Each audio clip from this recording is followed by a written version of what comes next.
हरे राम राम राम हरे हरे। हरे कृष्ण कृष्ण कृष्ण हरे हरे। हरे राम राम राम हरे हरे। हरे कृष्ण कृष्ण कृष्ण हरे हरे। हरे राम राम राम हरे हरे। हरे कृष्ण कृष्ण कृष्ण हरे हरे। सर्वत्र गोविन्दनाम संकीर्तनं गोविन्द गोविन्द। पार्थाय प्रतिबोधितां भगवता नारायणेन स्वयं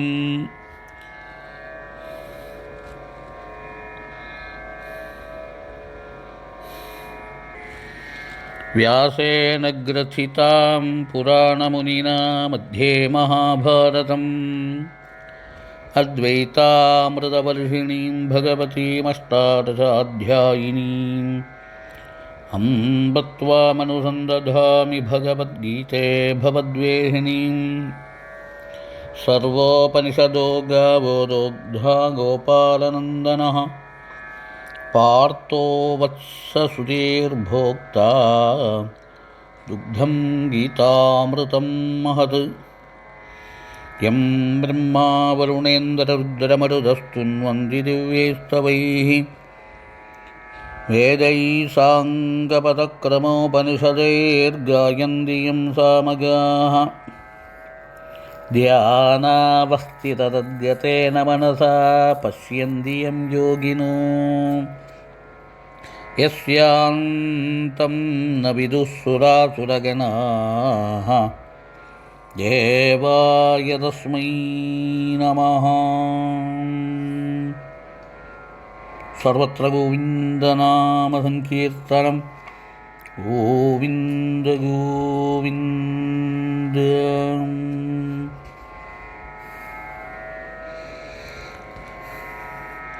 பகவத்கீதையினுடைய பெருமையை பார்த்து கொண்டு வருகிறோம். அதில் கீதா சுகீதா கர்த்தவ்யா கிமன்யே சாஸ்திரபிஸ்தரைஹி யாஸ்வயம் பத்மநாபஸ்ய முகபத்மாத் வினிஸ்ருதா அப்படின்னு கீதா மாஹாத்மியத்தை எடுத்து காட்டக்கூடியதான ஒரு ஸ்லோகம். பகவத் வாக்கியங்களாக அமைகின்றது ஒவ்வொரு ஸ்லோகங்களும். ஸ்லோகங்கள் அப்படின்னு சொல்லக்கூடாது, கீதா சூக்தங்கள் அப்படின்னு ஒவ்வொன்றும் மந்திரமே. அப்பேற்பட்டதான கீதையை சாஸ்திரம் என்று நாம் எடுத்துக்கொண்டிருக்கிறோம்.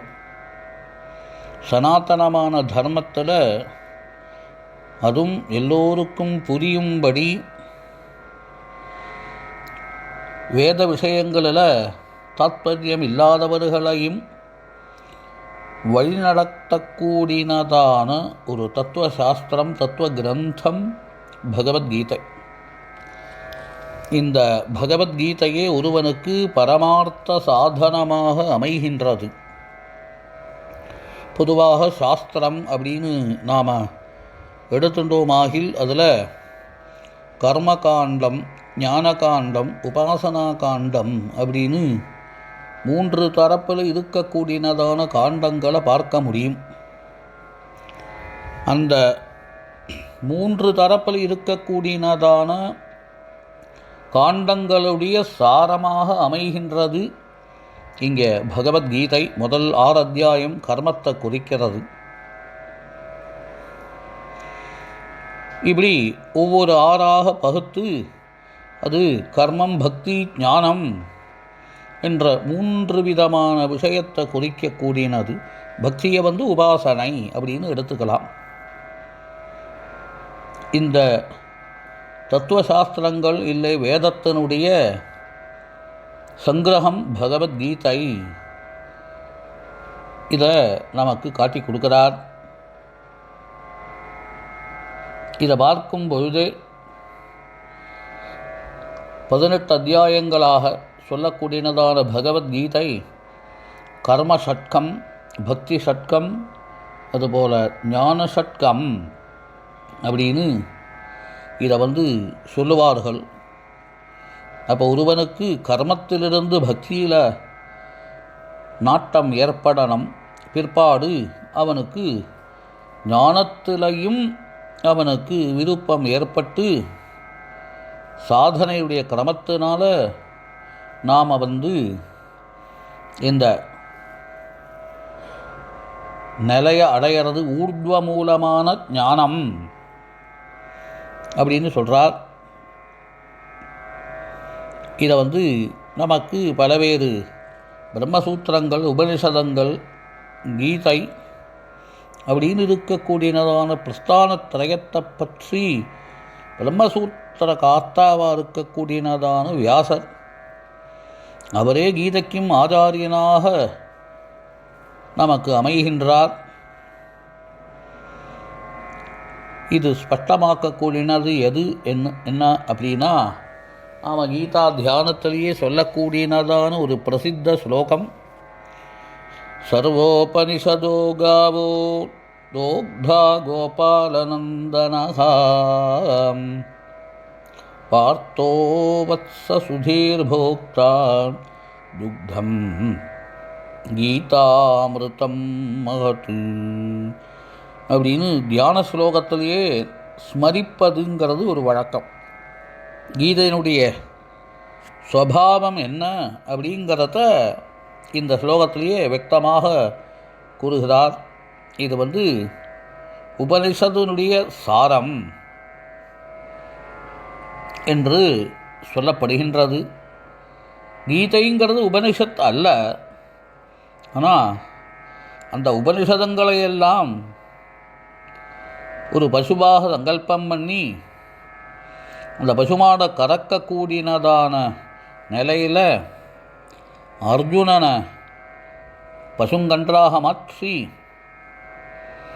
அந்த பசுவினுடைய பால் அப்படிங்கிறது இந்த இடத்துல நமக்கு சாரமாக கொடுக்குறார்.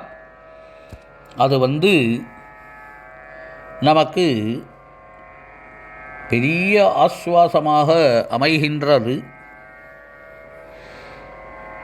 அதிலேருந்து கறந்தெடுத்ததான பால் கீதாமிருத்தம் அப்படின்னு சொல்லப்படுறது. இதை நாம் அதனாலேயே உபனிஷதங்களுடைய சாரமாக சொல்லப்பட்டதுனால ஸ்ரீமத் பகவத்கீதாசு உபனிஷத்சு அப்படின்னு ஒரு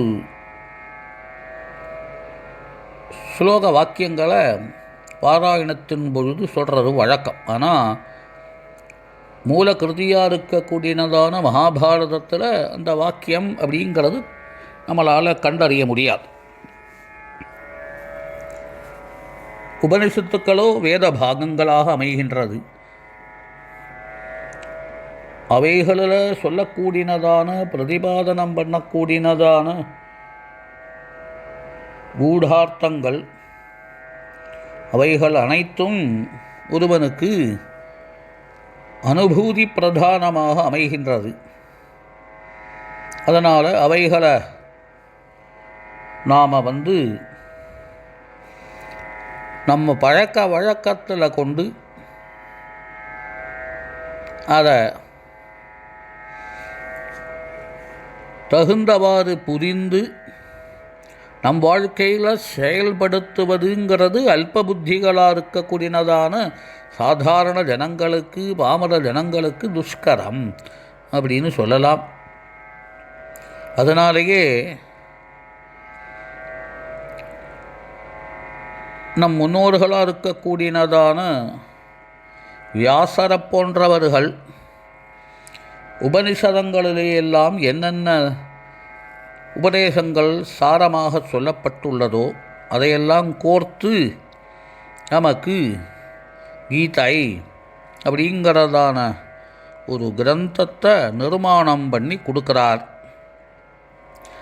வேத பராங்முகமாக இருக்கக்கூடியதான மனிதர்களுக்கும் அறிவு ஏற்பட வேண்டும், அவர்களுக்கும் பகவத் அனுபவம் ஏற்பட வேண்டும் அப்படின்னு சங்கல்பம் பண்ணி ஒவ்வொருவனுக்கும் தன் வாழ்க்கையில் இந்த கீதைங்கிறது பரமார்த்தக சாதகமாக ஆக வேண்டும் அப்படின்னு சொல்கிறார்.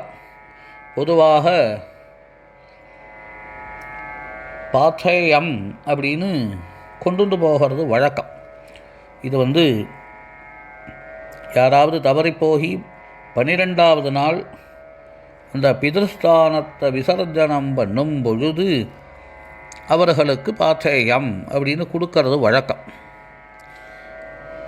போகிற வழியில் சாப்பாடு கொண்டுட்டு போகிறோம் இல்லையா இன்றைக்கி, அதுபோல் இதை நாம் புரிஞ்சுட்டோம் ஆகில் பகவத்கீதைங்கிறது ஒரு மனிதனுடைய வாழ்க்கையில் பாத்தேயமாக அமைகின்றது. இல்லை ஒரு கால் அப்படி அதை குறிப்பிடலாம். ஒருவருக்குன்னு இல்லை, ஒரு தரப்பை சேர்ந்தவர்களுக்கு இல்லை, பிராமணன், சத்திரியன், வைசியன், சதுர்த்தன் அப்படின்னு சகல ஜனங்களுக்கும், சகல மதஸ்தர்களுக்கும், சகல லோக நிவாசிகளுக்கும் இந்த பகவத்கீதை அப்படிங்கிறது பாத்தேயமாக அமைகின்றது. இதுவே நமக்கு அந்த கிரந்தத்தினுடைய பெருமையை புரிந்து கொள்வதற்கு முடியக்கூடியதான ஒரு விஷயம். அப்போ ஏற்பட்டதான பகவத்கீதை நாம் இங்கே எடுத்து கொண்டிருக்கிறோம். கீதையும் ஒரு மனிதன் தன் வாழ்க்கையில் அதை பரமார்த்தமாக சாதனமாக கொண்டானாகில் அவனும் ஞானத்தை அடையலாம், பக்தி அடையலாம், சித்தசுத்தி அடையலாம் அப்படிங்கிறத நமக்கு காட்டுறார். இதோட இந்த ஆடியோ கிளிப்பிங்கை முடிச்சு கொள்கிறேன். அடுத்த வீடியோவில் மேற்கொண்டு கீதா சம்பந்தமான சம்பாத விஷயங்களை சிந்தனை பண்ணலாம். ராதே கிருஷ்ணா.